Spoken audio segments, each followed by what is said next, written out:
you presented a case today where you guys were forced into thinking about things in a new way. You discussed one of the ways you handled that when it came to your viewer and publisher tool, and that was to ask the question whether or not this system should be GXP or not GXP. And can you tell me why you asked that question? We did that not necessarily because it had to be GXP or not. We had heard some peers had classified it differently.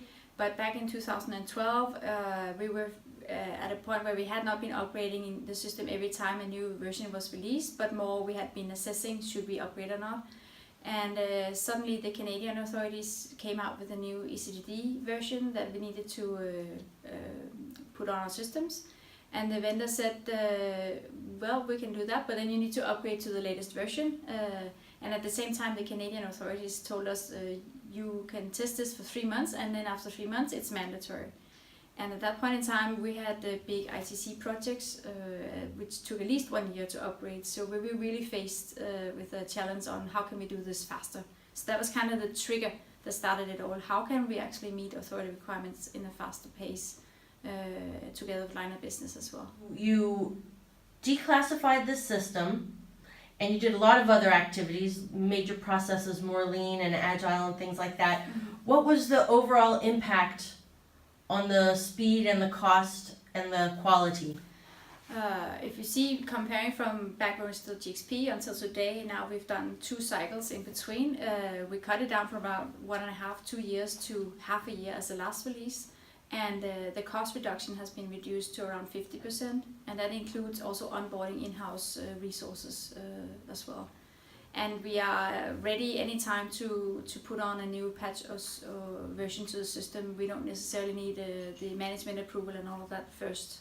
When we changed it from GXP to not GXP, I was actually in my own mind kind of hoping, why is it the GXP reclassification that needs to be done? Why isn't it that we just work differently?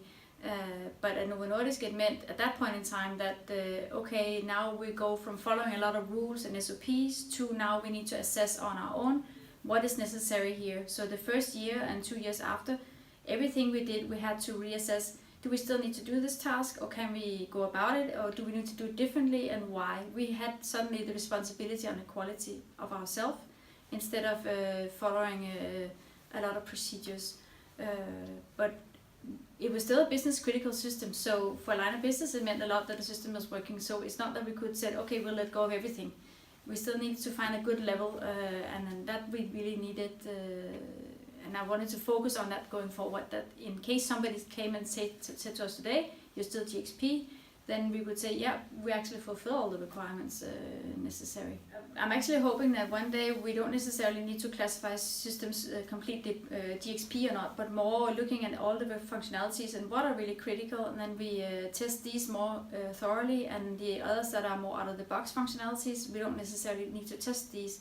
So do a more risk-based approach to the systems instead of the black and white world that we have today.